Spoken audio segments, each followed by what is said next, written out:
What's up, everybody? I am so excited. I have my friend that I haven't seen in like, oh my God, it's been like 10 years. Yeah, hey buddy, how are you? That's insane. It's been 10 years since we were together at the Glass Festival, and we were both there in 2014 and 2015. Yep. Yeah, and then we both happened to go to Philadelphia. You then left and went to Munich. God, you've sung at the Metropolitan Opera in New York City, and like Munich was your home. Like you've really...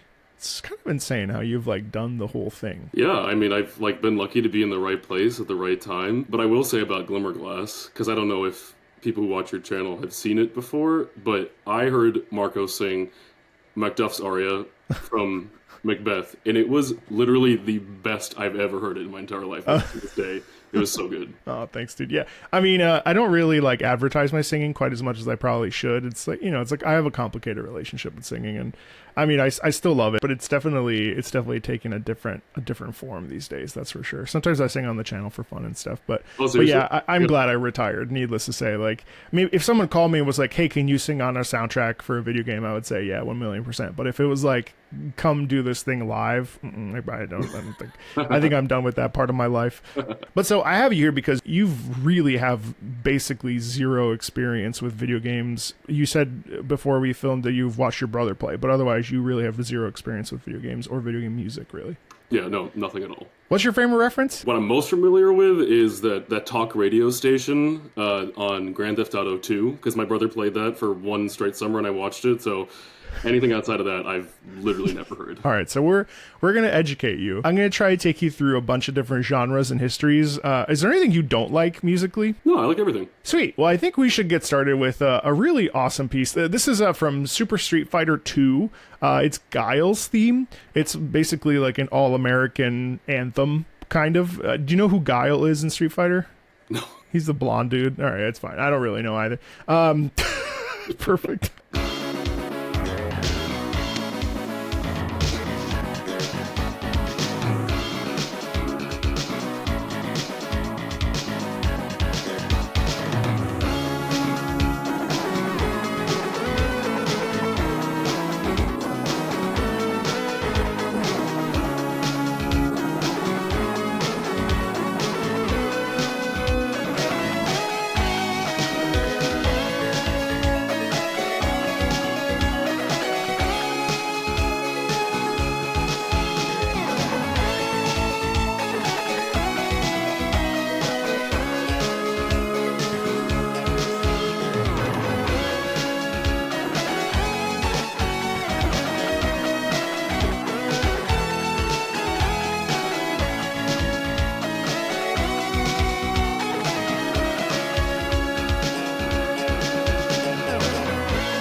I feel like unlimited potential here because it's your first time with any of this media, but like what comes to mind right away, like from an emotional perspective, from a musical perspective, like what sticks out to you, if anything? Yo, it just sounds like pump up music. Like I hope that's at the beginning, like right before I'm about to like get in a fight or something.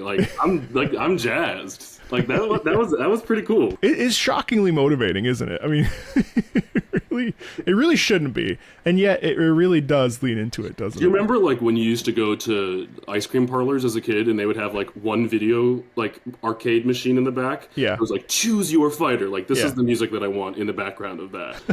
Yeah, I mean musically it's cool. Like it's exciting. It's like amped up elevator music. Like it's cool. I don't know if it's like the hardest thing in the world, but like it gets the job done. Right, like I'm pumped. Like I want like go to the next level. Yeah.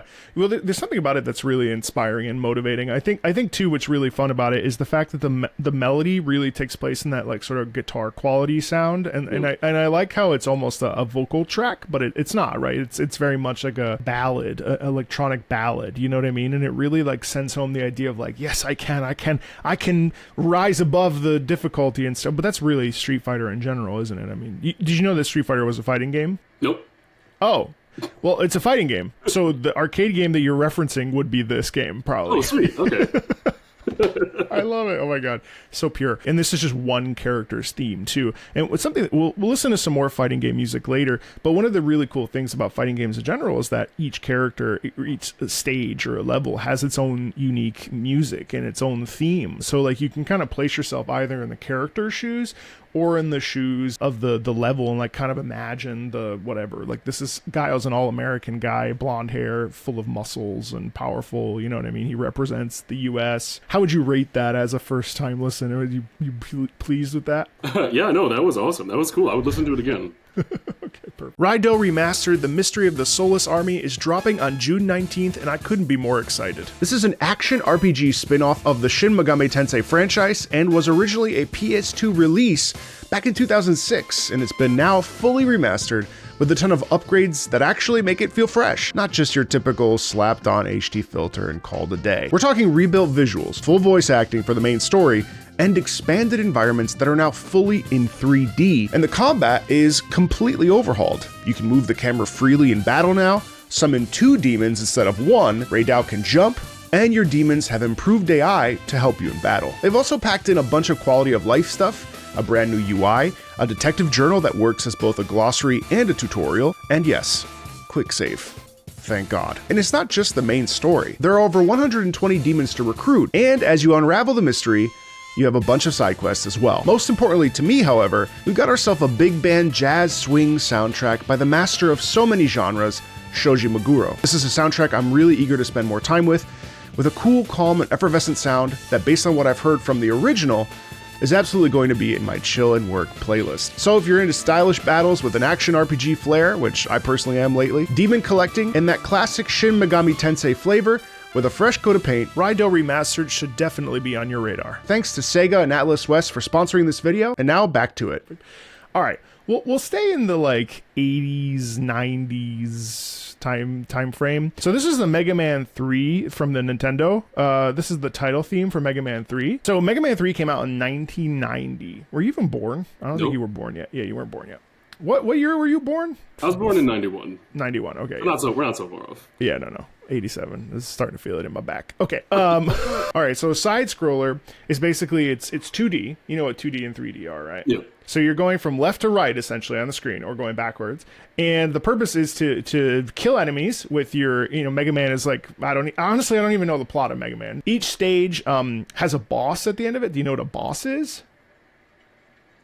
Okay, so a boss is like a really difficult enemy that you have to fight, and it's like the head of the level, let's say. Or it's most of these themes that we're going to listen to, there are a variety of themes. A lot of them feature bosses, and bosses are like a really hard enemy that you have to like knock out. Think like Scarpia in Tosca, right? Like kind of, which is a funny thought process. Sorry guys, please don't beat me up.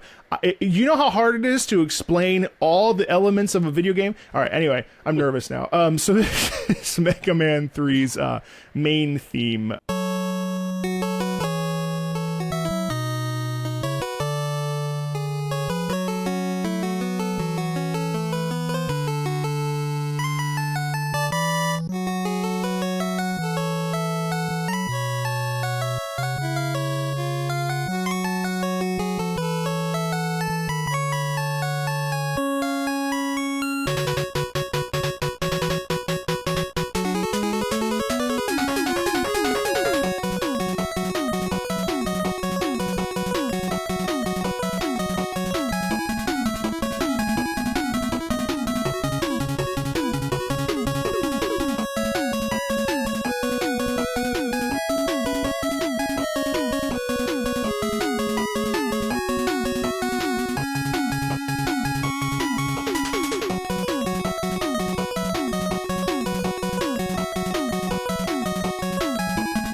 wow. I had never heard that before. Okay, let me ask you a question. Do you think that this like beeps and boops soundscape, do you think that that's less music than like say something that we would hear in an opera or a symphony hall? No way. Okay, some people actually feel that way. Isn't that crazy? Wait, you feel that way? Some people do. Some people do. That is that the beeps and boops is a pejorative. They use it as a pejorative. That it's like not as meaningful as like something that you would hear. You mean like in a concert hall? Yeah. Or something like that. No, that's dumb. I mean, if video games were around when like Mozart and Beethoven were alive, they would have written video game music 100%. Yeah. Like you write to like what the people are going to listen to. Right. Dude, I loved that. That scratched my brain in a way that like right in the back. Like it sounded so nostalgic. Like definitely like from our childhood. Yeah. It was so crunchy. What was that instrument? There's like it's like you like use your hand to like modulate it, and it started out like straight tone. Oh, and then it's, like, theremin. And yeah, it sounded like a theremin. Like it started out like straight tone, and then like when the vibrato came in, it got out of pitch. Like, but like in like that like Maria Callas like sit on the edge of your seat like like. I love that. What I find most amazing about like a piece like this, I really enjoyed it. I actually prefer the Mega Man 2 main theme, but I had never heard the third one, so I was like, let me listen to it. What I like about it is that it starts kind of chill, and then it bumps up into this like high energy thing, and it's very much like, I mean, Mega Man is a hero, right? So like the sound feels like, okay, Mega Man is like diving into action. There's a sense of like propulsion in that, but I like how it's also really liked. I don't know if you were able to do this because it's also your first pass, but like this soundscape is really interesting to me because we can actually hear some like pretty interesting simple harmony. Now, not simple in like it's not complex, but simple in the fact that like you have the bass line moving down while the top line is either staying the same or moving up. And I find just the simplicity of like it's not like polyphonic. There's not like four voices necessarily. Like it's just like simple. And also, mind you, this is all being done on a computer, which is even more interesting. Like the composers are having to experiment to try to create something without the standard use of like normal instruments, which I find fascinating because essentially these composers were basically computer wizards, computer engineers, which I think it's like. I mean, I think like anything takes a lot of time to learn, but the fact that you're basically it's maddening to me. No, you can tell that they did a good job. Like obviously, like that wouldn't like without Bach, that wouldn't have happened, right? Like there's like a certain framework of like how they used the bass line and how they like developed on top of that, which does have its roots in classical music. But yeah, like doing it, you can hear that it's from like an early computer. Like it's not polished, it's not perfect. Like the sounds are like a little bit rough. It goes out of tune. It's crunchy. It's cool. It's like a perfect like picture of what'd you say 1990? Mm-hmm. Like computers in 1990. It is really interesting though. You bring up a really good point that I don't think I've actually necessarily touched on it. I think I have, but like the idea that essentially like, you know, we label classical music with this umbrella of like, well, this is classical music, but then obviously we also understand that there's the time period of the classical time period.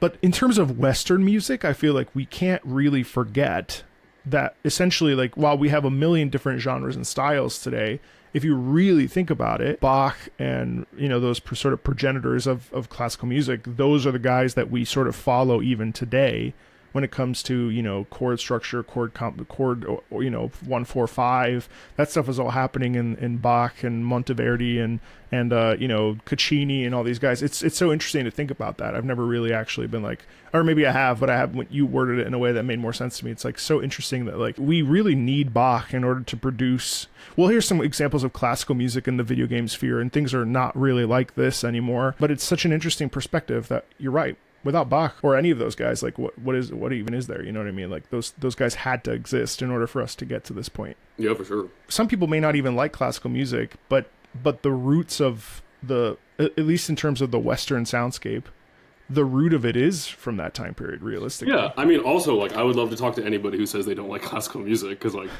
that's like there's such a huge range of music within classical music. No, but like if you like in that like we can obviously like hear root like the connections to earlier music, but if you listen to like contemporary film scores today, like that obviously has influence through like late romantics and mid 20th century classical composers who also couldn't have done it unless there had been, you know, before them Puccini, before them Mendelssohn, before Mendelssohn Bach. Like it does like all ultimately go back. It's interesting how it all kind of stacks on itself, and the relationships and the sort of the traditions of the musical stylings, regardless of what it is, has to come from somewhere. Unless someone's really like an inventor, which is possible, but honestly, these days I'm not sure how much we're inventing. We can get into this later because it'll come up again, but I just find that conversation very interesting. Okay, so there's a lot of Mega Mans. And Mega Man X6 came out in 2001. Same sort of style. Obviously, we have updated graphics, but the sort of premise of the game, fundamentally the way it plays, has not really changed. And this is Commander Yamark stage, and I'm assuming that Commander Yamark is another one of these bosses.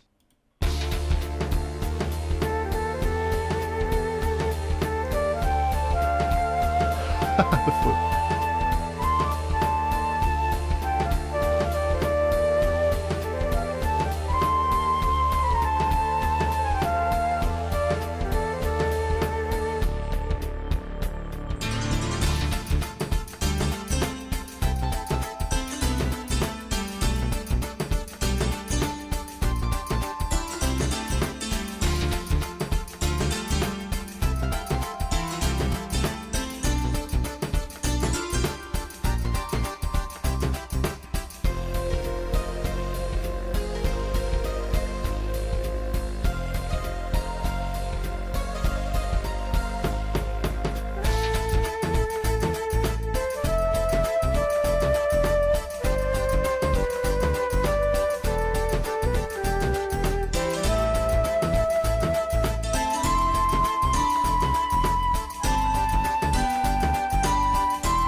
Okay, so obviously that is like we're in the MIDI space now. It's a really interesting sound to go from the 8-bit sort of like chip tune, as that's called, to like the MIDI. You know, it's still digital, all done on the computer, or done on like a MIDI, probably a MIDI piano. But what did you think of that? I mean, so I had like two initial thoughts. The first one that I kept thinking the whole time was how much better I think it would sound if it was like live musicians.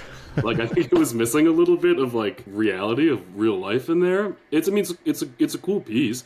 And the second one was that it's like an opera. Like we have like a leitmotif that a character will have. So like one character has like a little. It could be like a long melody. It could be just a couple of notes. It could be a rhythm. So like clearly like this boss like has that the little flute line throughout it. It's like that has a leitmotif, which I didn't know you could have in video games. Yeah, it seemed like the piece really leaned on. I really liked the flute, and I also really liked the accents. It's interesting because you still had a little bit of danger in the left hand, sort of that sense. It was It was all chromatic, yeah. So there was some like unsteadiness in like the left where you normally would expect a bit more comfort, a bit more like like where stability, you're gonna go, but like this was like you're like treading in water a bit. Shockingly though, it felt kind of peaceful, even though it's like an area, and you're getting to this particular boss. And also I looked at the YouTube video, and the boss has this sort of like fly. It almost looked like a fly, and in a way I kind of wonder if the instrumentation wasn't done that way because it's supposed to symbolize like flying or like a buzzing of an insect or fly or a bee or a wasp or what have you. I think it's kind of interesting. So let's talk about that. So you mentioned your first thought was that it would sound so much better live or at least like with real instruments. And so why does your instinct sort of take you there? Like, what's the emotional impetus? When we listen to the other clip, what'd you call it? A clip? Chiptune. Chiptune. Like chiptune sounds like its own instrument. Like it's not trying to sound like another instrument. So like writing for chiptune, I think is really cool. Yeah. Writing for flute and then not using a flute, it just sounds somehow. I'm missing like the sound of the breath of the inhale, the slight imperfections, the soul that a real instrument puts into it. If you're gonna write for an electronic instrument, like use like electronic instrument. That's awesome. I just think when it's like clearly it's trying to be a flute, it just like the whole time all I was thinking was it'd be cool to hear a real flute. Well, the thing is, it's interesting because that happens a lot. We often in video games are not using we're using a digital audio workstation. You know, we're using an Ableton or a program that is essentially mimicking with these things called VSTs, which stand for, hold on, since there's so much stuff that you don't, VST. A VST is essentially like a virtual studio. It's a virtual studio technology, and it's essentially an audio plugin. So essentially it's like synthesizer type stuff. So it's, this is sort of out of the realm of my scope, but essentially it's a tool to have instruments, you know, things that sound like real instruments. So like a person can go in there, they can futz around and create like a string orchestra or whatever, and they don't actually need to like, you know, be in a room with strings and stuff. Oh, so that's common to not use actual instruments. Oh, that's such a bummer. Yeah, well, it depends on budget. It depends on a lot of different things. Oh, true. I mean, I guess it's an incredible tool. Like as you're writing it, as a composer is trying out new sounds. It just would be awesome if like the final product like had that like there's nothing like it, right? Like you know, like when you're like right next to an orchestra, it's like But do you feel like the emotional, we'll get into this anyway, but do you feel like there's an emotional impetus that's missing, or do you feel like you can still like extract emotion from a piece regardless of? Oh no, I mean like it's still absolutely doing the job. It's just could it twist my stomach a bit more? Could it like really draw me in a bit more? I think with a live performance it could. Yeah. I think it's an interesting point that you made though, like even just your initial like first instinct of listening to video game music for the first time. Like chiptune is essentially like its own instrument, and like chiptune is cool. Chiptune. But as an example, there's a game called Plock, and this was composed by two guys, Tim Follin and Jeff Follin. It's interesting because it's a Super Nintendo, so 93. So we listened to Mega Man, which was 1990, right? So listen to this though. So this is again done on computer. I don't think this veered into MIDI just yet, but check this out.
So that was MIDI. But isn't it interesting though? Because that as well is trying to sound like essentially like blues, or it really gives me like sitcom kind of vibes. But it's especially I don't know, it has like a tonal quality there that is you hear the guitar, you hear the harmonica, you hear the rolling, the walking bass in the left hand. Yeah, what do you think of that? But that piece, yeah.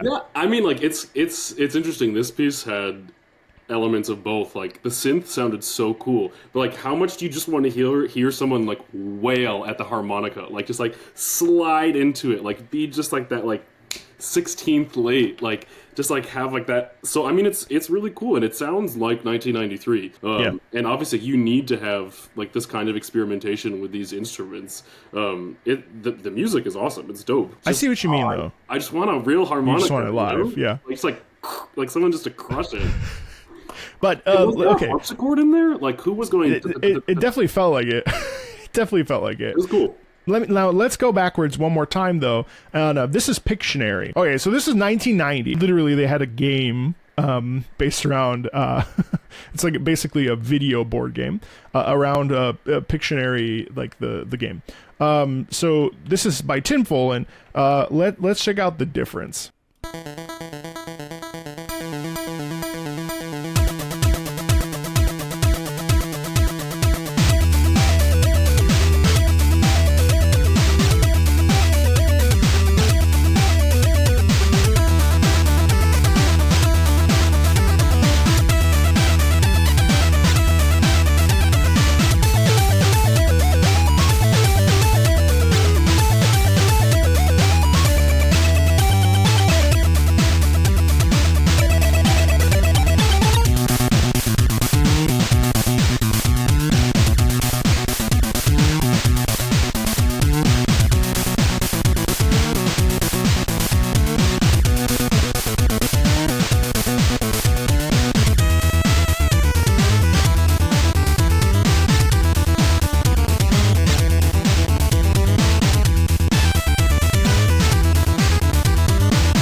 So, what do you prefer that? You prefer like if we're gonna go all in to the? Yeah, I know. I mean, like the soul of that piece is electronic. Like the purpose, like that was purpose written for that exact sound. Yeah, and it bobs. Like it's so good. 1,000,000%. It's weird to me that people like really do use beeps and boops as a pejorative when they talk about like that time period of gaming. Like who? Like people on YouTube? Just people in general. Like whether it's media, news. Like there's still the misconception that that's like not real music. Isn't that fascinating? Yeah, I mean, it just wouldn't occur to me. Like that's It's not even. It's not simple. It's. No, oh my god, that piece is insane. I mean, like that was the same year as Mega Man 3. Like the Folan brothers were absolutely mental when they were writing it. Like, the meter changes are so cool. Like it's, I mean, everything about that. That was a cool piece. Yeah, I don't get how you would call that less. Yeah, I know. Less music. This is an interesting discussion though, because this is a time period where essentially like video game music was its own thing. It was experimental. It had to push the boundaries of the technology because like that was what was available at the time. So it's kind of interesting because as we move forward now, we're going to hear how things change and how things lead into very specific genres, but also some genre bending, which is also pretty interesting too. So you've liked the pieces that were like truly themselves. Yeah, absolutely. The ones that were written to have that electronic sound and completely embraced it are like a perfect snapshot of what this genre of music was at that time. Yeah. Whereas, if you're trying to the world's best Elvis impersonator is not going to be as good as Elvis. The world's best flute synth is not going to be as good as a flute. That's a flute. That's fair. There have been some recent games where there was like some horns that were done with one of these VSTs and it was laughably bad. Like it like really ruins the experience because you're like, oh man, this is so fake. Like it just has like that quality. Not even that it's fake, but that it truly has a quality of like being like almost farty because it's so like But the thing is like one of the things that I really preach on this channel, though, regardless, and we really go more into like the emotional depth of pieces, is the fact that like you can still have an emotional reaction, what MIDI or otherwise, you can still connect to a piece emotionally. And I think that that's something that's really important that a lot of people don't necessarily like think about or wrap their brains around, is that like the emotion of a piece of music, I think, while yes, I think like the live recording element of it is really impressive, I don't think that totally robs one of an emotional connection. I mean, do you feel like those pieces are less emotional because they're pretending to be something else? No, I mean, for me, I miss it. But I mean, in like everyday life, I don't want to like yuck somebody's yum. Like if you love that, and if it like, don't let one other, like, you shouldn't form an opinion based on someone else's opinion. Yeah, I know. That's I know. So like, if you're super connected to it, if it moves you, if it's your favorite, if it is nostalgic for you, if you think that sounds awesome, then great. That's just as valid as me wishing that it was a real instrument. Yeah, no, absolutely. So yeah, obviously, do you know who Sonic the Hedgehog is? Yes. So Sonic goes way back, 90s and beyond, and it's still alive today. Sonic is still alive today. I've actually been slowly working my way through as many Sonic games as possible this year, just out of sheer like never being able to touch it when I was growing up. For whatever reason, I was doing other things. A game came out that was sort of like an homage to the Sonic games, called Sonic Mania. So it was 2D, like the originals. Sonic now is, of course, can at times be 3D, and those games have their own merits and pluses and minuses. But Sonic Mania came out, and it actually took a lot of themes and remixed them. And one theme from this particular game that I really enjoy is Studiopolis Act 1. But it's cool because it has like the similar sound style as those original songs do, but just like enhanced or created around that sort of vibe. So I'm curious to know what you'll think of this.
Okay. I mean, tell me what you think about it. Personally, I love that piece. So. I love that. That was so good.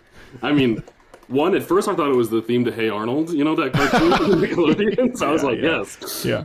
No, I mean, it was awesome. And like towards the beginning, it like just like shifted tonalities. Like it was like Straussian for like a few bars where it was like, where are we? Like, no, that was dope. That was awesome. Yeah, and that's done with like modern approaches, but it sort of throws back to that MIDI soundscape a little bit. It's cool how even now there's people that are writing music that has a similar sound quality to the chiptune style, or like the sound chip for the Sega was different than the sound chip for the NES, for the Nintendo, and for different for arcades. And so it's interesting how even like that pocket of technology is still being revered, but also like, man, what a mood. Like Studiopolis is a city, essentially a level based around like Hollywood or directorial, like movie camera, lights, camera action, you know, stuff like that.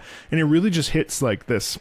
Yeah, there's it's so just many a layers. vibe, you know what I mean? Like that's deep. Like I would love to see like the actual like full score of like the score. Yeah, like that's like it's thick, it's dense. It's actually one of the things that kind of annoys me about video game music is that there are very rarely scores. Like really, you just don't really use them because again, it's all being done. That's digital. Like I would love to hear like I would like to see someone. They don't make a score. It depends. It depends on the composer. So you mean like they just do it in a computer program? Mm-hmm. Take a look at this. This is from FL Studio, and if I recall, FL Studio is definitely one of the ways that people make sort of digital music. Just even the front page of this, you see how essentially that's what it looks like when they have a bunch of different tracks layered on top of each other. So it really ends up being like it's layered not in like it's in a dynamic way where there's multiple tracks, and sort of you fill out the track from top to bottom.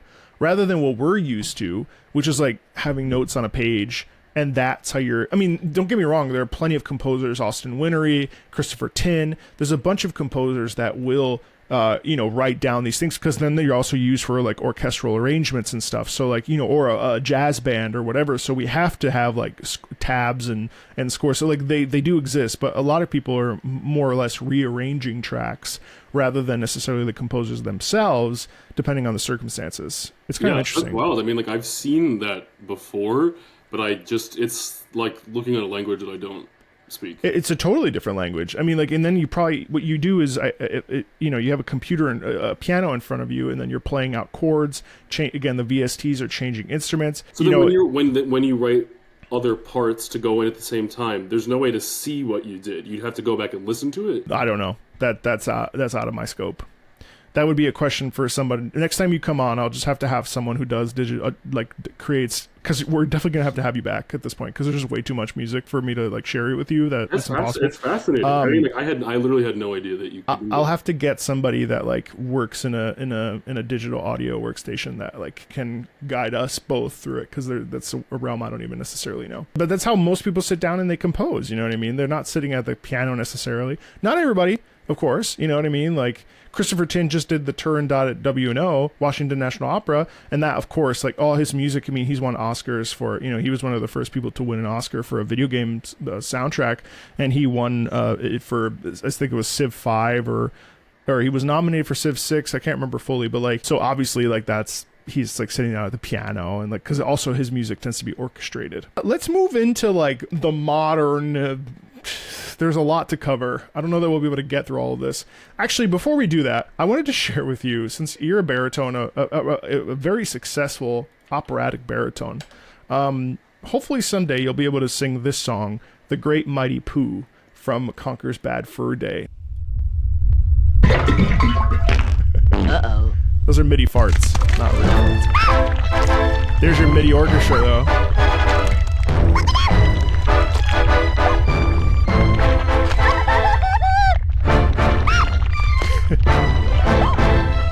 I don't see the difference between this and Carmen.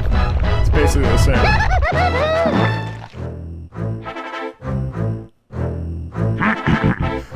It's a voice actor. Me. I am the Great Mighty Poo, and I'm going to throw my shit at you. A huge supply of tish comes from my chocolate starfish. How about some scat, you little twat? Do you really think you'll survive in here? You don't seem to know which creek you're in. Shit's great. Sweet corn is the only thing that makes it through my rear. How do you think I keep this lovely grin? Now I'm really getting rather mad. You're like a niggly, tickly, shitty little tag nut. When I've knocked you out with all my bab, I'm going to take your head and ram it up my butt. Your butt. My butt. Your butt. That's right, my butt. Ugh. My butt. My butt! Ah, you cursed squirrel, look what you've done. I'm blushing. Oh, what a world, what a world. Who'd have thought a good little squirrel like you could destroy my beautiful clagginess? Oh, I'm going! Oh,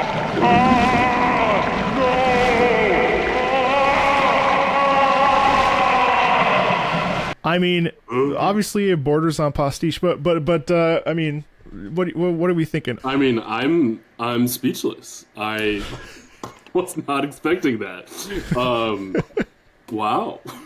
There's a lot going on there. Does that like satisfy some part of you that like, I mean, listen, but honestly, on the one hand, it's like hilarious, but on the other hand, it absolutely like sort of it manages to still like perpetuate operatic stereotypes. So it's like, it's tricky because on the one hand, I love it. On the other hand, I'm like, that's not opera. Well, I mean, like whoever was singing it had a really pretty voice, and like clearly they've like trained to be an opera singer, and maybe they love video games, and they like got an email like, oh gosh, like I'm so excited, like I get to sing on a video game, and they open up the score and they're like, what the? It's the Great Mighty Poo.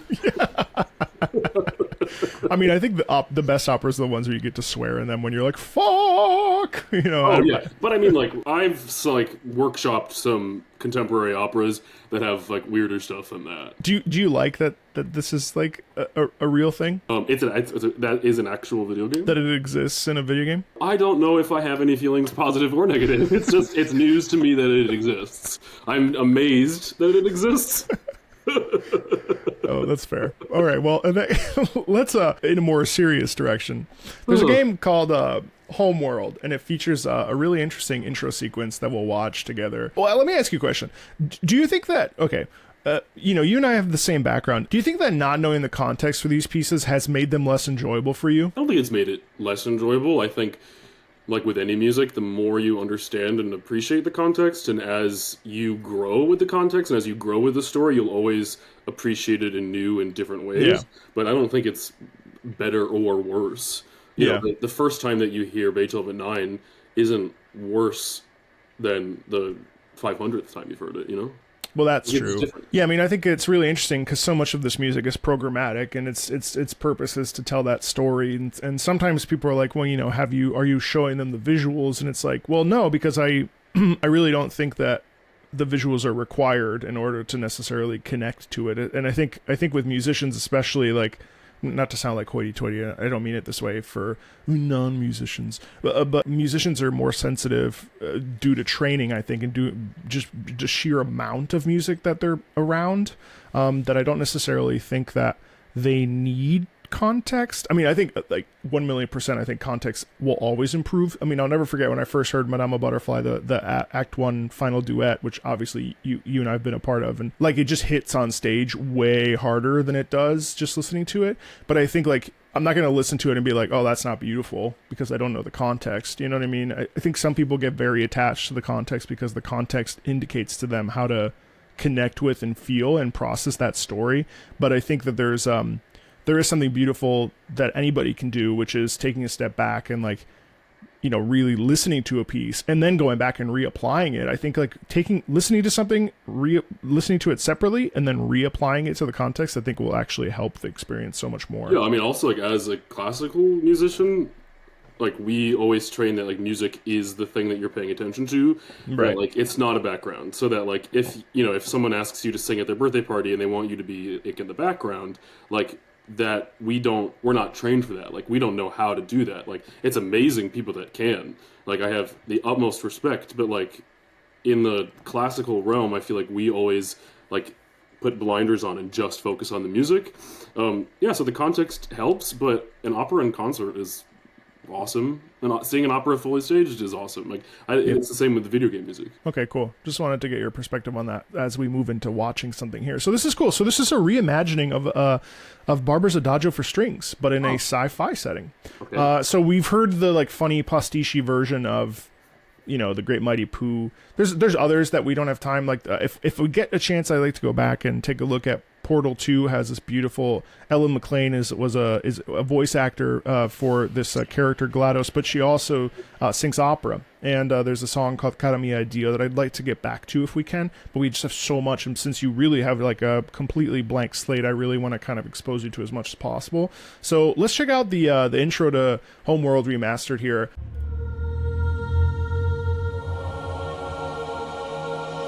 Scaffold control standing by.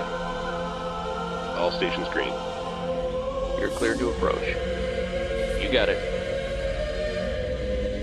Bays 8, 9, and 10 sealed. Scaffold decks A, B, C secure. Decks D and E secure. Scaffold secure. All systems green. Release crew standing by. What a beautiful sight.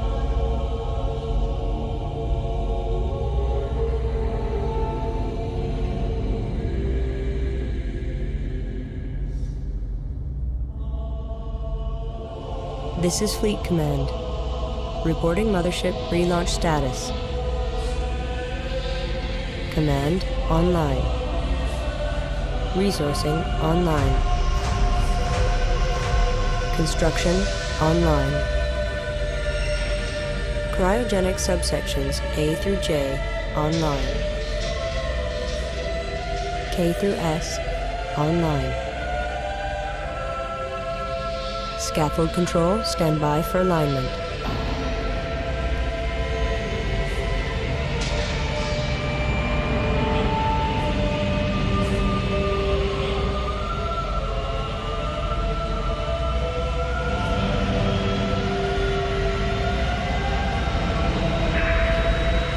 Alignment confirmed. Stand by, release control.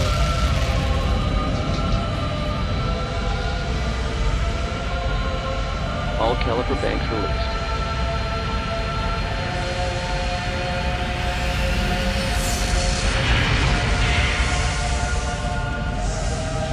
The mothership has cleared the scaffold. We are away.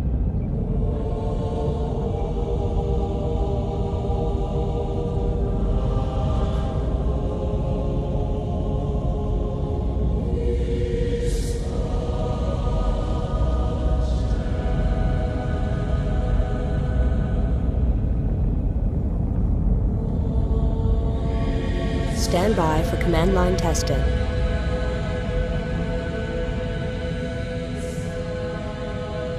Command line green. Initial fleet in position. Setting drives to idle. What did you think of that? That was beautiful. Like, there's something so raw and emotional about the juxtaposition of a cappella human voices against a backdrop of space station. I mean, also that piece just gonna tug at your heartstrings no matter what. Yeah, right. I mean, it's so bittersweet. I have no idea what happens in that game, but I want to play that game now. I mean, yeah, it appears another time when something goes terribly wrong. Adagio for Strings is a really interesting piece because I feel like you can make a lot of your own context with that piece. Obviously, it's a sad piece. It's a melancholy, a pain in it, the way that the voices move, and especially in the a cappella. You know, I think in the original there's strings in it, I think, or is it always a cappella? I can't remember. Adagio for Strings, Barber originally wrote it for a string quartet. Oh yeah! Oh my god, that's right. That's right. And then it was reorchestrated for. That's right. For full orchestra. I mean, both versions are still really popular. That's right. No, there's something bittersweet about it because it's not 100% sad. Yeah. Like, there's something really nostalgic and calming and beautiful in it, but you know something bad is about to happen. Like, I'm assuming something bad happens in the game after that point, because that music is setting you up for some kind of devastation. Right. But that's just it. Like, the feeling of, like, exiting that space station and entering into the vast unknown of space and the blackness of space, like in the safety, like removing the safety essentially is really harrowing, and mixing it with that a cappella. It's almost like it's the voices of the pilots and the people going off to war or what have you.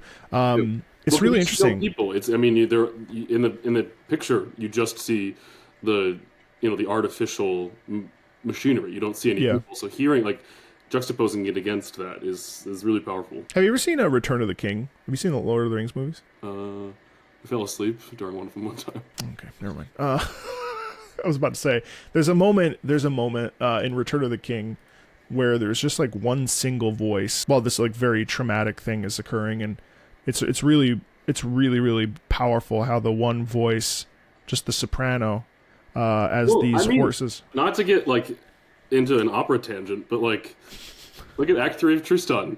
Things are really bad.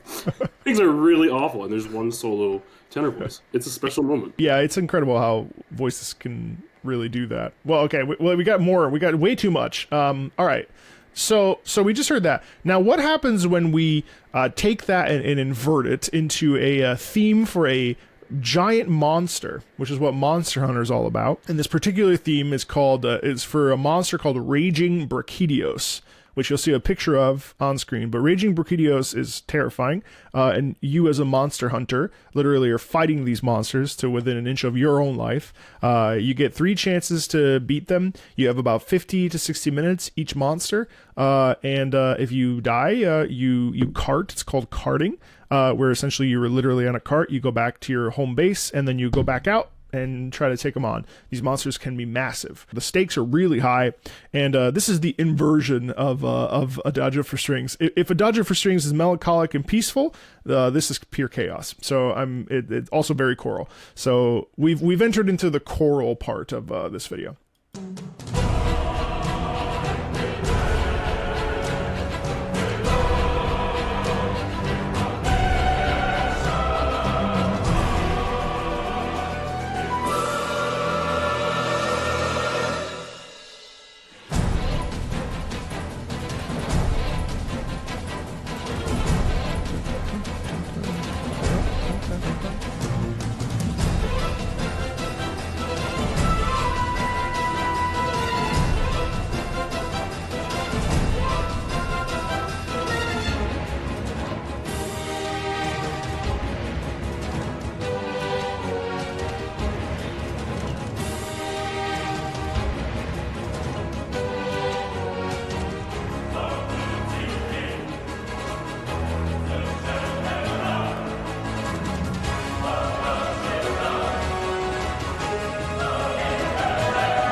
They were very familiar with Carmina Burana and Requiem. I mean, there's like it comes like from a long line of epic choral tradition.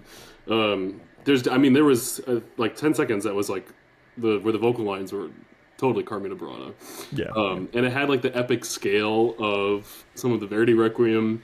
It's a really powerful piece. It sounded like it was real people singing. It did sound like they were that their voices were maybe multiplied.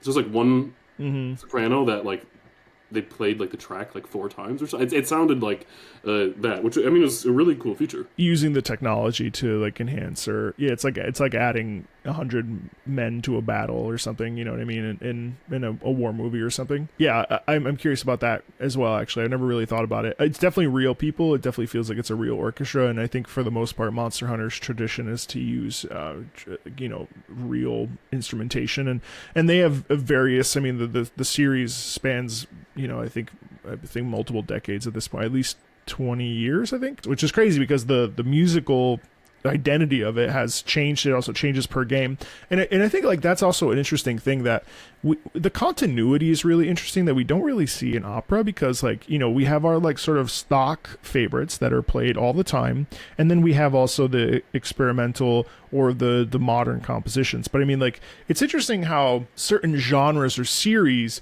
have an established sound, even though they may be different iterations or different even games altogether. They still sort of have the same sound scope to them. I mean, what do you think of that? I mean, do you feel like opera could benefit from like more musical continuity, or it's very interesting how each thing, now it's also interesting because you were a fest singer in Munich, which is a person that would sing, multiple different roles on a given week. So I mean, like, how many performances do you think you sang in Munich, by the way? Not thousands, hundreds for sure. Like 500 to 600, probably. Yeah, I would guess somewhere in that range. That's that's not normal, but that's an insane amount of and it was also different roles each week, right? Yeah, I mean, or like in a rotation. You could have a performance like one day at like 8:00, and then a completely different opera the next day at 6. Right. Right. And so like that, I guess that's the closest thing to a musical continuity. But like, do you feel like video games benefits from that, like having a musical identity that kind of morphs depending on the series? Yeah, I mean, if it's the same characters, if it's the same story, of course, like there's something incredible that video games have that opera could never have, because there's no 20-year. I mean, I guess there's the Ring cycle, which does do that. Wagner. Yeah, it's the closest thing. But no, for the most part, it's like kind of one and done. Right. But it's like, if I'm thinking about like, if you're gonna do like another Harry Potter movie, like, and you don't get John Williams to write it, like, you better include Hedwig's theme, right?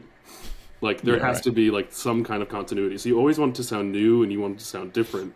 You want it to evolve, and I guess that's probably what the video game franchises do. Yeah, like the Monster Hunter has like Proof of a Hero, which is like the anthem for the hunters, where they can rise up, and like when especially things get really difficult, or if your back is against the wall against like a final boss or something, or a final monster, that usually after like when you get close to the monster being dead, they play Proof of a Hero to like kind of galvanize you.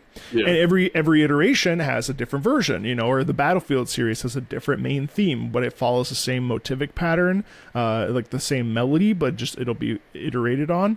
I mean, it's a really interesting thing that these games can do, that I sometimes feel like opera, it's like, yeah, I mean, Puccini may always have the Puccini sound, but you're not necessarily getting you're really going because either the story, the composer, and the composer's musical style, or you're going for the singers. Like, it's not necessarily, it can be like, well, I don't really like Madama Butterfly because it's not Tosca, or, I really like Rigoletto, but I don't really like Ernani, so I'm not going to go and see Ernani because but even though it's the same composer, it's a very interesting thought process to me. Yeah, no, like opera starts and stops in one night for sure.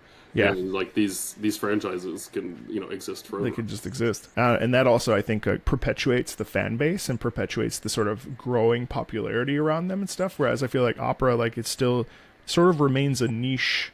A sub niche of classical, even though it's its own identity, obviously. But like, I don't know. I feel like that's part of the competition problem with opera, is that like it doesn't. How do you like? Everyone has different taste. If you like Mozart, you might not like Puccini, but they're all under the umbrella. But you may not actually like the umbrella itself. You know what I mean? Like, it's so interesting. I mean, you have to like, it has to be raining for you to need the umbrella, right? So like, if we don't have classical music education, like if you don't ever learn how to play an instrument, if you never speak the language, if you never like even begin to start, then it's really difficult. It feels like this massive wall. But we just have to encourage people to try it out, to listen to it, to not be like snobby, to not be exclusive. Yeah, I mean, I think that classical music is for everybody, like 100%. It's just a matter of like finding the thing that you like, and then what do you think about from there. Yeah. Well, 1,000,000%. I think that's a great point too. Is like it's like a little bit of a taste can sometimes lead to a big spoonful. I mean, what's your thoughts on like reimaginings of I'm about to play a piece. This is a segue question, but what do you think of classical pieces that are reinterpreted? I think anything that lives in a museum is just bound to not evolve and will just die off. So having people do new things to classical music, to reinvent it, to remix it, to put it in different styles of music is critical. We need that. Yeah. Well, this is I 1,000,000% agree with you. It's really interesting. This is Versus Yinu. There's two versions of No Straight Roads here. This is the soundtrack from No Straight Roads. It's actually a music-based game. This is Versus Yinu, the EDM version. So this actually iterates on Pachelbel's canon. And it's a pretty interesting thing because a lot of people don't necessarily, again, someone might play this game and have, I mean, I would assume that if someone's playing like a music focused game, that there's some interest in music, but like, you know, someone might not have any exposure to classical music and then they hear this and they're like, wait a second, I know that piece. That's what's it called? You know what I mean? And then it triggers a sort of spin off mentally into it. So this is Versus Yinu, the EDM version from No Straight Roads. Core, which is sort of the genre. Clearly, it has like a classical influence with, of course, this EDM sound. What do you think of that sort of mixing and matching? No, that was super cool. I mean, also how creative of the composer, because they that entire thing was riffed off of just like a couple lines from the Pachelbel. Like it wasn't even. I was expecting it to like take the whole piece and to use the harmony and to use all the different pieces, but it just took something that's like 5 seconds long and expanded it into that. Like that's talent. Yeah, I think so too. I mean, does that feel like it's experimental, like in not in the right direction, but does that feel like the correct kind of experimentation? If we're not in the chiptune time period where we're really experimenting with technology, like EDM to me is like the closest thing to that in a modern time, because it's like EDM is electronic music to the fullest degree, mixed in with then taking classical elements and then mixing them in. I find that, I mean, to me it's incredible. It's like, I think it is an example of an experimentation that was like very successful, but at the same time we can't do experiments knowing if they're going to be successful or not. Like, you have to go in like 100%, like not knowing if this is going to be like all in this piece of crap or if it's going to be brilliant. Like you just have to do it. Like you're not going to know until you do it. So it's awesome that this one was so successful, but like if any like young video game composers or up and coming composers are like wanting to make sure that they're like experimenting in the right way, like there's no right way, just do it, just write it. If it's bad, people will tell you. If it's good, people will tell you.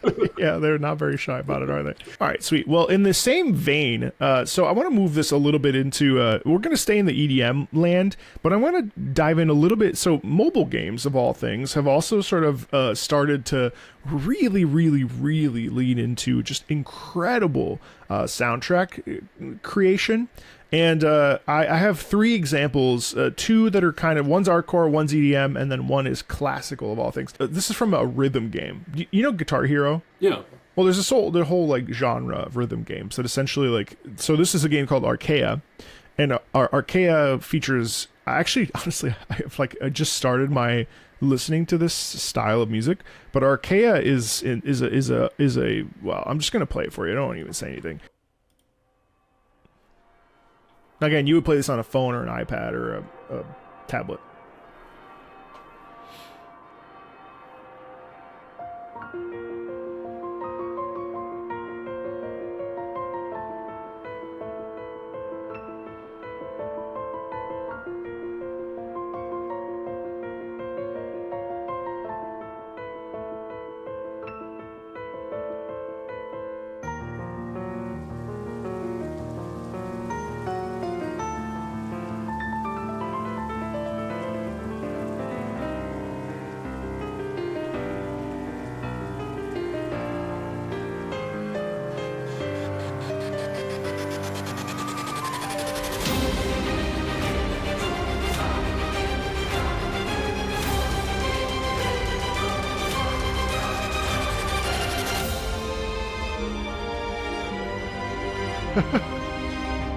Get ready.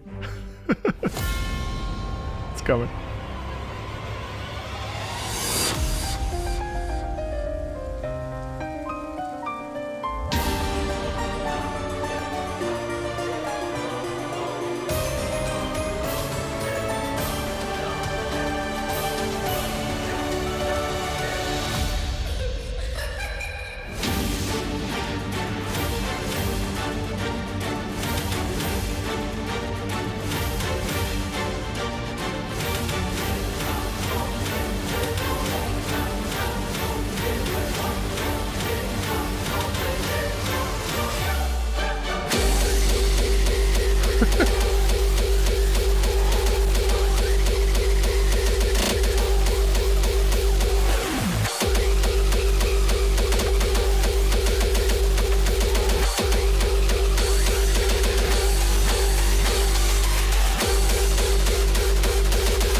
The organ.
Oof. That was epic. Did you like that? I love that. That was, I mean, what was crazy about that was all of the different instrumentation and all the different styles that were used were like blended perfectly. Like everything made sense. There was nothing that was gratuitously there. Like even like this like really aggressive electronic sound coming right after our harpsichord trill. It was really elegantly incorporating all these different styles in a way that I don't know I've ever heard before. There's a bit almost like a sonoral violence a musical violence that leans into that. I really appreciate that about it, because even in the harpsichord, and also, yeah, you're right. I mean, this is the second time I've heard it now. It's really interesting because it incorporates organ, choir, harpsichord, string quartet, violin solos, so on and so forth, and there's an elegance in it within it, but underneath that elegance there's this like bubble of violence that kind of bubbles up and takes over at one point, and then it kind of regains itself, pushes back in, and then it kind of inevitably keeps coming up.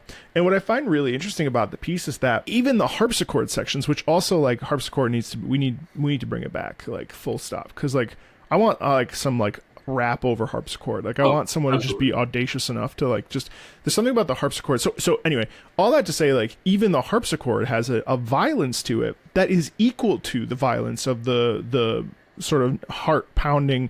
Like that piece can get quite loud pretty much the whole time, but there's the musical intensity never stops, even with the classical parts of it. No, absolutely. That's what's so impressive about it, is that it's such a well thought out blended piece of music that uses such completely different styles and instruments. It's sewn together perfectly. That was impressive. It doesn't bother you that it's got the EDM and electronic sections? No, I mean, there should be there should always be new instruments. Like, why would we stop? Like, are we just gonna like arbitrarily say like we're only gonna play instruments that were invented before 1750? Like, if someone can make a new instrument, make a new sound, like absolutely, we have to embrace that. It sounds so cool. It works. You know, if Beethoven had that, he would have used it 100%. You know what's funny is that I'm pretty sure that's not live recorded though. Could you even tell the difference? There was parts in where I thought the organ was so crisp. I was like, that's like a very like, but no, it didn't. I mean, like, it's obviously like if that's not a live recording, it's very good. But that goes into the conversation that we were having earlier. So I think for you, it's the MIDI that you don't like the MIDI sound. It's the MIDI, and it's also the idea that like if we don't hire human musicians, then they're not going to have jobs, and we're going to lose the like hundreds of years of tradition. Yeah. Like, so if you have the opportunity, like, I don't like how much of like our video games, they're pretty expensive, right? Yeah, oh yeah. They've only gotten more expensive. And they also take a ton of time too. Yeah. Like, but I feel like a lot of people maybe would be willing to pay $5 more. Maybe not. Maybe the price of buying a game, yeah, the base game right now, it depends. Like most games, like AAA games that are coming out, like $70 a pop. Oh. It's not cheap. It's not cheap. And that's gone up since the new generation of gaming, where it used to be 60, but now it's 70 because of production costs and stuff, which, yeah, it's a whole separate conversation. But I mean, I agree that, like, again, I mean, a good soundtrack is going to make or break a gaming experience. And now obviously the gameplay is going to be first, because that's the reason why you play. But I think like music is really that frosting on top that really lifts and enhances the experience. Or it might even be the filling, depending on how it's intertwined with the gaming experience. But I wanted to check out another mobile game. Again, just the total juxtaposition. It's crazy that we can play these types of games with this like quality on our phones. This is from a game called Zdorica. Now, I don't actually know this game at all. This is my first time listening to this as well. Zdorica Chimera Blade. And it's a solo version. I don't actually know if this is in the game itself. I believe it is. But let's check it out together, because I've never heard this piece. And this has sheet music that we can see.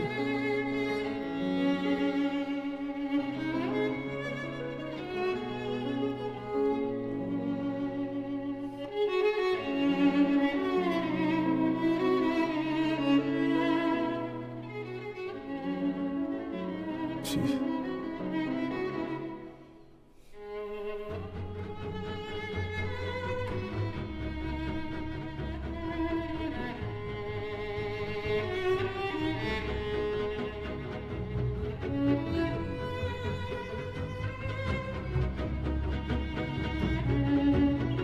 Gorgeous accidental usage there.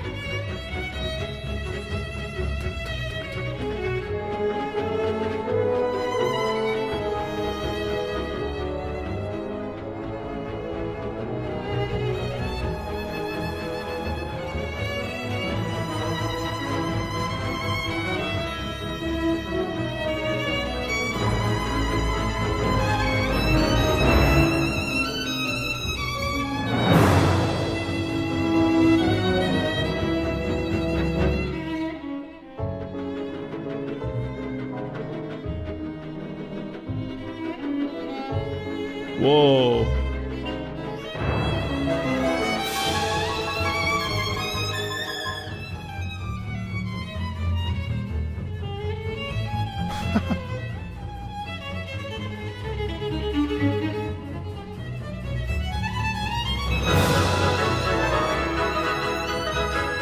Same.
That was so good. I mean, like, here's the thing. Like, what's to stop that? Like, realistically, like, other than the fact that it's for a mobile game, like, what's to stop that or that composer from being recognized in a symphony hall? Like, what is the difference between that and any other piece that we've Nothing. heard? That Nothing. should play. Like, that should play now. Can't that fit in with any? I mean, like, that is actually like virtuosic as hell. That was unbelievable. Absolutely. Like, I mean, that was like if you went to any professional orchestra concert and that was programmed, I mean, besides the fact that it's like a little short, like nothing else about it stands out from. No, that's epic. That should, if that's not a whole violin concerto, they should make it a whole violin concerto. Right. There's a real issue. I mean, like the emotion in that, the angst in that, the sort of like it felt like a coming of age. It felt like coming to terms with a decision and having to move forward through incredibly murky waters. And like there is so much challenge and difficulty in that piece, like in like overcoming difficulty and the accidental usage in there, where like I kept thinking that we were going to go in a normal pattern and then it would just throw in a sharp and all of a sudden it's like it never really got to sit still. No, there's not any stability in it, and then it doesn't resolve. Right. It ends in the middle of a phrase. Right. So I mean, like I think it's so interesting because it does emotionally feels like it has some degree of resolution, but like it continues on, where it's like the journey forward that continues to move forward. But I mean, my thought is like what bothers me about video games is the fact that like if I showed that to you and I was like, hey, this is a modern composer, such and such and such. Most people wouldn't even think it, but the minute you say, oh, it's from a video game, there's this preconceived notion that it's not as good or that it can't play with the big boys. And it's like so perplexing to me because, I mean, like nothing about that is different from anything I've heard. To me, that piece of music sounds completely new. Like, and that's, I think why we're both attracted to it so much is because it is a unique sound and it's not a rehashing of another famous piece. Like, I think sometimes there's maybe been one or two pieces that you've played that, while they're epic and really cool, are not 100% original, which is totally fine. Like, they don't have to be. They're borrowing from original. They're like really like heavily like. It sounds like maybe the video game developer was like, oh, hey, we really like this famous piece of classical music. Could you write something that sounds a bit like it? And there's absolutely nothing wrong with that. That's how a lot of good music is written. That's how a lot of amazing music is written. But something like this, which is clearly personal and deeply thought out and complex and beautiful, is remarkable. I mean, is it crazy? I mean, it's sort of mind-blowing to me that like this and the previous track are like on mobile games. like you just good music is going to go where the audience is. Yeah. And if the audience is on mobile video games, that's where good music should go. Yeah. Like it doesn't. The medium seems less important to me. It's interesting though because there is a stereotype that mobile games are less quality. Now there are some aspects of mobile games, especially when they're monetization, which are very problematic. There's essentially like gambling that occurs in a lot of these mobile games where you have to pull characters, or you have to drop like a bunch of money, and you basically like, who knows what you're gonna get and until you spend the money to get it, or just like play that game every single day, and then you like maybe save up enough for it. But does that like idea of like the gambling aspect of it detract from it to you? I don't like that at all. No, there should be access to it. Like it shouldn't be impossible to get to, and you shouldn't have to make bad decisions. Yeah. I mean, I'm shocked to hear that there's like gambling involved. Oh yeah, no, it's like a key component of what's so it's interesting because like this music is far wider reaching because these games are typically free to play. Now you don't need to engage in those mechanics, like they're not like a mandatory. There are pay to win games, but these are mostly like they're free to play. But hey, if you want the new character that is really gonna make the game more interesting to you, unless you want to play every day and get the currency in game, but like my thought is, does that automatically make this inferior or bad because of the fact of because of the gaming mechanic? Because there are folks that won't even touch these. The music exists in a vacuum, but right. I would argue then that game, so when you're creating something, when you're creating a piece of art and you're making it to be art, I think the second that making money off of it becomes more important than making art out of it, it's something else. That's not always a bad thing. Some shows need to make money. Some concerts you need to make money, but if there's a reason why most arts organizations are not for profit. Yeah, right. It's about making the art and not about making a dollar. And it's a bit disheartening to hear that they would value money more than they would value the art. So maybe some people are just in it for the wrong reasons. I don't know. Yeah, it's an interesting thing. The gacha game sort of landscape is a very interesting one because there are plenty of people that play these games and don't spend a dime.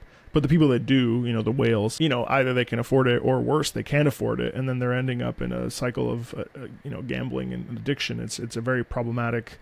But it's interesting because those videos on the channel tend to do the best because the access is there because they're free to play. And so like someone, for instance, may be exposed to a piece of classical music or a variation on a piece of classical music. And it's amazing because that is reaching millions upon millions of people. But the downside is that those games, have that component of them that can be, really tricky and if you're not careful. I don't think it affects the art. I don't think it affects the music. It doesn't make the music any better or any worse. But it's just really disheartening to hear. No, it's definitely a tricky corner. For me, it's tricky because like I enjoy engaging with the music so much, but then it inadvertently is essentially also an advertisement for said games, and I've been sponsored by those companies and so on and so forth. So obviously there's benefit to doing it, but I have run into folks that are like, well, you're essentially promoting gambling or you're promoting this kind of stuff, and it's like, well, what I'm actually trying to do is showcase how the art is important regardless of the medium. We don't. Sometimes people don't like this argument, but it's like we don't stop listening to Wagner even though Wagner was a giant piece of shit anti-Semite.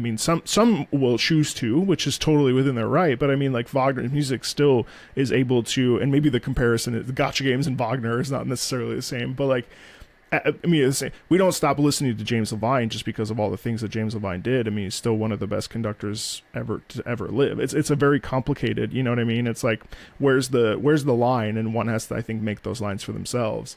I think if we can approach the art in a vacuum and appreciate it for what it is, right? I think that's a great way to appreciate the music, and it's a great way to enjoy the music. And then a separate and also important conversation might be to talk about some of the, the awful things surrounding it. Both can exist. Yeah. I agree. It's been a very interesting time with this genre specifically because I find that the music of this particular genre of games is phenomenal, like extraordinary, but the financial and like the way that they're marketed and the way that they're sort of pushed, into, hey, if you want the character, it's like, I hope it at least means that composer was paid really well because that. Yeah, ideally, yeah. the very Pretty least. soon we're going to be having Hans Zimmer. Yeah, on a gotcha game. I mean, they're charging that much money. It better be for something, right? It does definitely, like, there was one comment once upon a time that was like, you can't tell me that the composers are paid to make the music as good as possible so that people spend more money. And I was like, dude, like, I mean, that may seem like that, but there's no composer worth their salt, unless they really don't care, but it's highly unlikely, is only composing for the sake of improving, like, making money and making money for a game. Like, I mean, like, yes, that is obviously a byproduct, sure, but like any composer who's writing a piece of music is almost always going to write from a place of like expression and a desire to communicate. I mean, that's just, I think that that's a fact. I mean, I don't know. What do you think about that? Yeah, I mean, well, I think that whoever was saying that argument, it's like flawed from the beginning, because if your goal is just to make as much money as possible, you would have, chosen... Not been a composer. You wouldn't have become a music composer, I don't think. Yeah. I mean, some do become fabulously wealthy, of course, but I think the average would shock a lot of people. So I don't think that these are people doing it for money.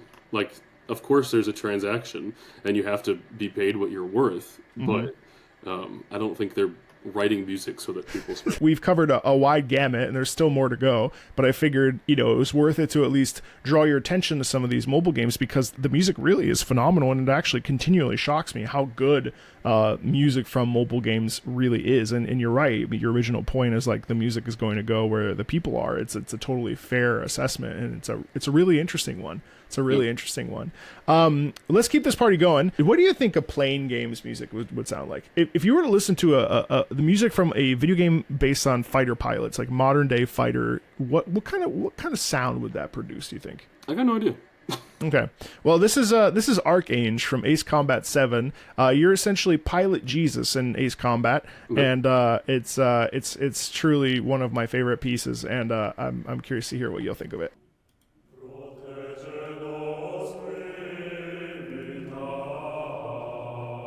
I'm sure it wasn't that.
So That was epic. I was absolutely not expecting Gregorian chant. And then I was like, is it going to be Gregorian chant the whole time? Like, because it was like a pretty extended bit at the beginning. Yeah. And then again, like, this is another great example of bringing together new instruments and old instruments and it working. Yep. It's when it's seamless like that, it's just nice to listen to. Does that excite you? I mean, is that like a sound? It's essentially modern liturgical writing, modern oratorio. Yeah, no, I mean, I don't even know what instruments, like how they make those electronic sounds. Like now I'm just curious, like how do you actually create that? Like, can that be recreated? Well, that's I mean, that's like a live recording. Like, I mean, there's some obviously there's some synthetic sound in there, but like in general, like the brass, especially when the sound of the jet engine, but the chorus, as far as I know, is all real people. No, that was pretty epic. It really caught me off guard when I first started listening to this music and eventually exploring these games, and they've become my favorites because every iteration has some version of a piece, whether it's flamenco guitar battle or a fantastic soprano soloist or this. Like, it really feels like you're fighting against gods, and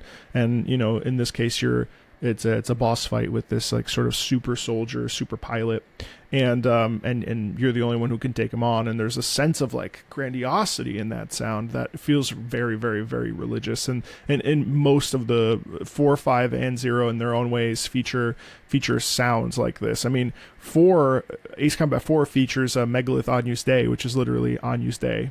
Lamb of God, you take away the sin of the world. Like in there's a choral piece in Ace Combat 5 that, like, if you played it in a concert hall, like, people would just like lose their shit. And I think, like, with this plus the Monster Hunter stuff, there have been several examples that I've played for you that I just think are such legitimate pieces of music, and all of it's legitimate, but like, the things that you could place in a symphony hall and no one would be worse for the wear, but because we have these implicit biases where classical music has a sort of insular look at its own self, that like if we would just program this stuff alongside these great pieces, no one would even tell the difference. You know what I mean? No, absolutely. Maybe they're lame or something.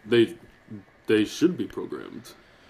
Thankfully, we're starting to get a huge dose of video game music concerts, but honestly, that's not enough for me. Like, I think it's great. It doesn't have to be video game music concert. It could just be a music concert.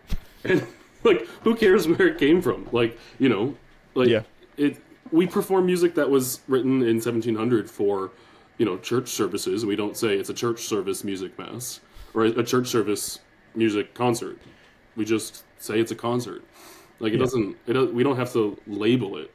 Like, it's completely unproductive to do that. It's just the implicit biases that exist, where like people are like, well, it can have its own night. And it's like, why don't you just, no one's going to tell the difference between, if you're already doing a choral piece, why not just add another one? No one's going to know the difference. Yeah, I mean, I think about how often, because I sing Carmina Burana a lot as the baritone soloist, and there's a huge famous chorus in that, and you usually don't just do Carmina by itself because it's only an hour, so you need to program some other things. So if you've got this epic chorus, why not do that? I know, it's dumb. I don't know why. I'm not going to tell you anything about this piece, but I definitely want to know what you think about it. This is from Resident Evil Director's Cut, Mansion Basement. It's not a very long piece.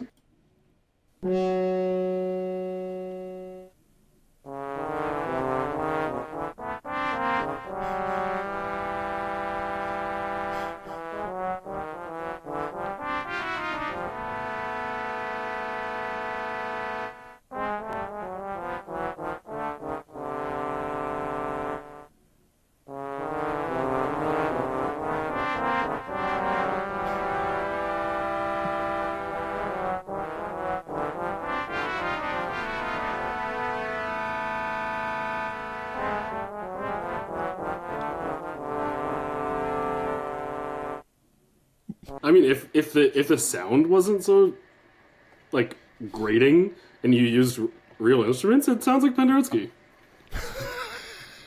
Like, I've been in operas that sound just like that.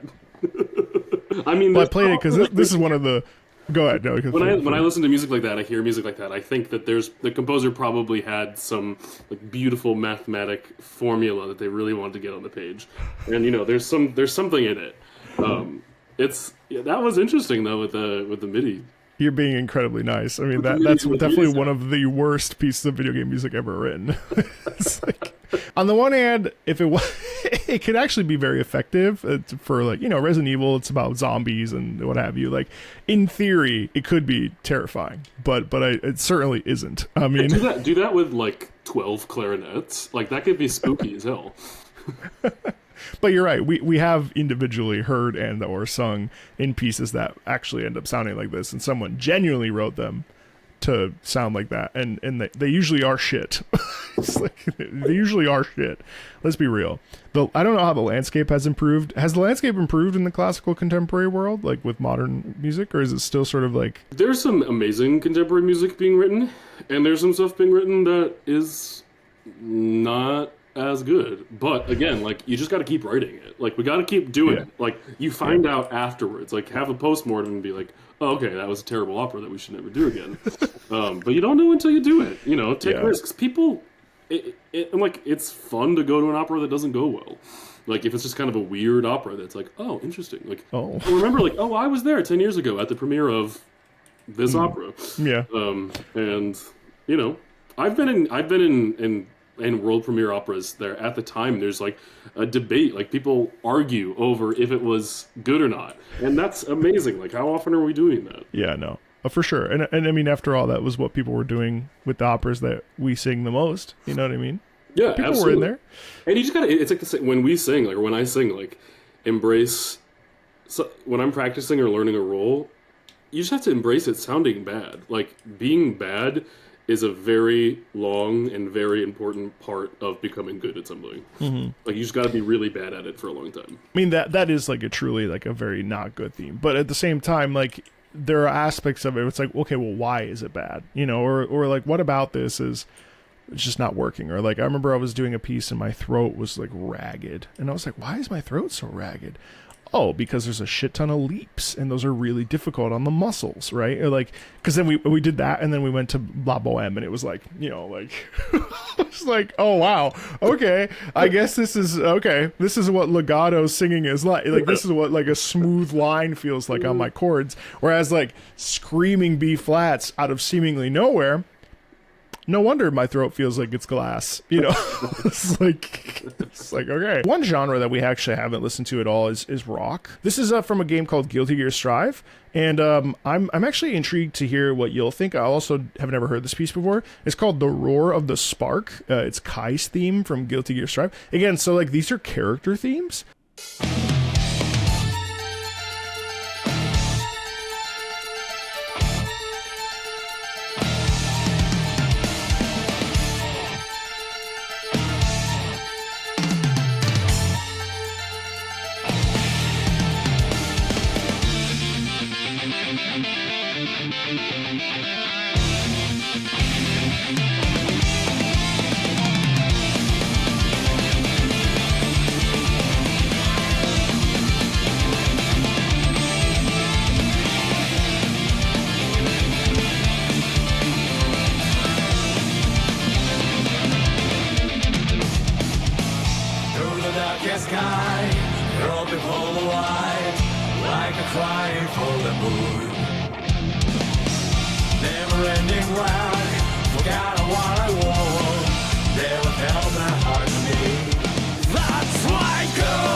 How many more gotta get?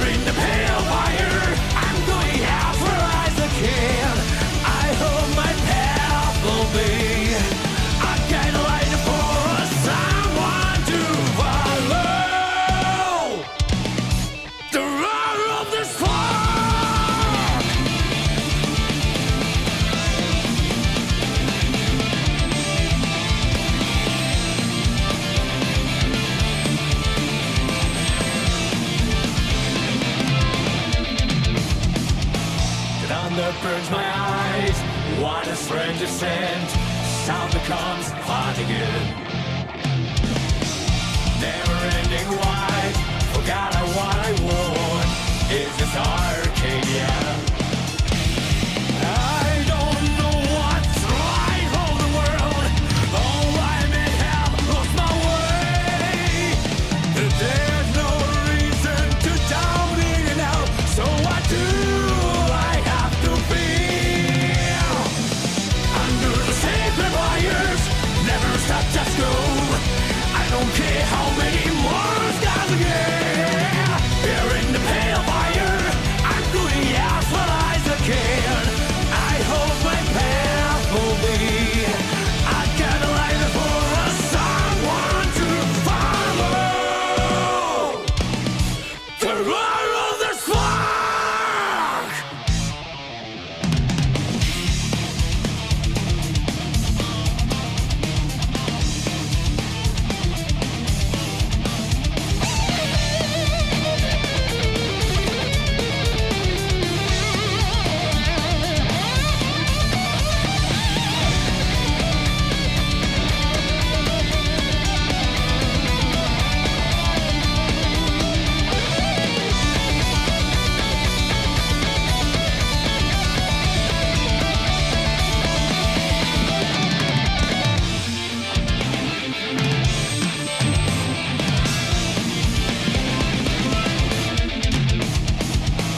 Time to be able to see. It is hard to breathe. The light goes out again. Never-ending road, a face without color. That's the world we can't die. That's right, go. Don't look back. I can't believe in the path I'm on. Wait, why? So what do I have to be? Under the lonely moon, it only flocks to words. This ocean with my colors. They're in the pale fire. I'm going out for as I can to keep the flow alive. Under the sacred wires, never stop, just go. I don't care how many more stars again. Yeah, they're in the pale fire. I'm going out for as I can.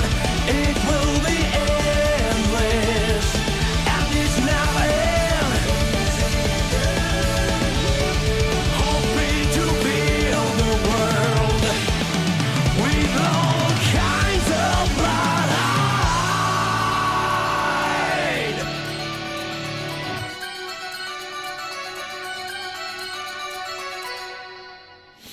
I mean, interestingly enough, by the way, like this is essentially like, you know, we started today with Guile's theme, and to then this is a different fighting game, but like it's interesting how like you know, even the obviously it's Street Fighter and Guilty Gear are two different sort of subsets of the fighting game genre, but it's interesting how the music there, I don't know. Okay, well, what did you think of the music? So I've heard about my fair share of Guilty Gear, but I'm curious to hear No, what I you mean, this thought is about another one that just gets you like pumped up. It does that. It achieves that same thing, obviously, with like a completely different set of tools and a completely different arrangement.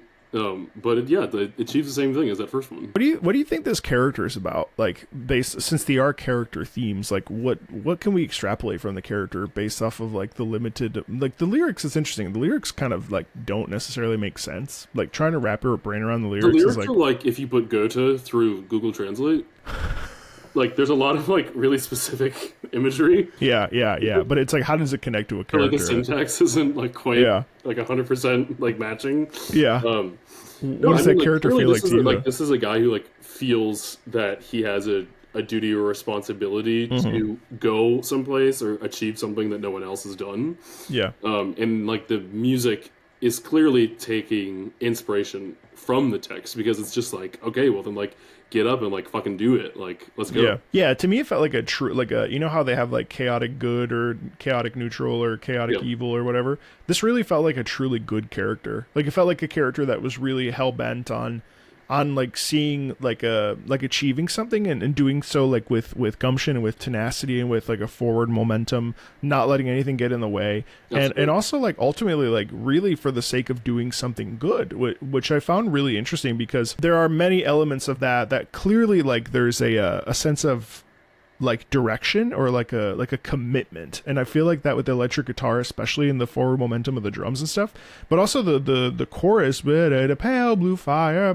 So obviously like there's like a double side to this character, but that double side helps him become more powerful. It's so interesting how like, because I mean, if you think about it, like when we listen to pieces like La Bohème, let's say, since I know you've sung that quite a bit, like, and you know it as well as I do, like, and probably better at this point, like we hear the characterization of Schaunard or Rodolphe or Mimi like through their music, and it's interesting how it's really not that dissimilar to video games in the sense that like video games showcase personality and character design and character wants or character needs or character struggles. So I mean, like, has that come through while we've listened to some of these tracks that are character focused? Absolutely. But I think it kind of goes back to what we've been touching on, which is just that it's the same music.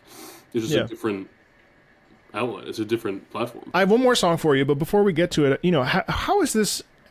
Has it or has it not, I guess, changed your perspective? Since especially because I have a lot of non-gamers on of various degrees, like maybe they haven't played in 25 years, so they don't really know what it sounds like now, or maybe they haven't played in 15 years or 5 years, or you know. But like for you, it's like you're a person that literally has never played them. You're the truest definition of a non-gamer. No clickbait. We've kind of gone on a journey here. Like what are you left with, if anything? Well, I'm amazed at the scale of variety of how many different styles are incorporated, and I didn't expect some of the music to be so sophisticated. I didn't know exactly what I was thinking it was going to sound like. I mean, because also in general, like outside of work, I don't really listen to that much music. Like in the car, I don't listen to music really. Like it's just not a huge part of my non-professional life, just because I like to kind of like... Well, you're so saturated with it anyway. No, but I mean, I'm impressed with how it encompasses like the entire history of music, and is also like trying new things is an incredible platform for whatever experimentation is going on in music right now. I think we need to do a better job of getting people to really be open-minded enough to realize that this music has a seat at the table and really deserves to be featured and highlighted in ways that people can have access to it, whether it's digital concerts, virtual concerts, in-person concerts. There's so much that this music gives, and I think people, it's a serious mistake for entities in the classical world to not especially the classical pieces, obviously, but even whatever other venues. But like, do you feel like this music would have a seat at the table if it were given the opportunity to? Like, would people like buy into it, you think, like your average audience member? Yeah, absolutely. But it's up to the presenting organizations to put it on the programs. Like, people are going to go. I mean, they actually might get more people to go if they use this kind of music. People who like non-traditional classical audiences might be more open. Your average video game concert fills out without a second question. Yeah, every and single, like, but it's also like a lot of times like we not look down, but like we think, it's a pops concert, as if that's somehow less. But it's not. I mean, the thing is, like, that attitude in classical music, I think and I hope is on its way out, well on its way out. And it's not that I think video game music should be featured in classical music concerts. I think that good music should be featured in concerts. And like, why are we defining classical music and why are we defining video game music? If a piece was written for a specific function originally, that's cool, but it doesn't ultimately matter. Like, it should just be listened to. Like, the music on its own is more than good enough to hear programmed separately. So yeah, absolutely. Yeah. I just think the labels are not. Well, they don't help anything. I mean, they really don't. Well, so the last piece today is one of my favorites. It's from Bloodborne, which is a sort of Victorian-esque, Lovecraftian yeah, I don't want to even tell you what it's about, but it's pretty fucked up. This particular piece is a boss theme, and in these games are historically difficult, kind of how games used to be very, very, very hard. And this particular theme is about a character named Ludwig, and the pieces are Ludwig the Accursed and Holy Blade.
Three, 2, 1, go.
a lot.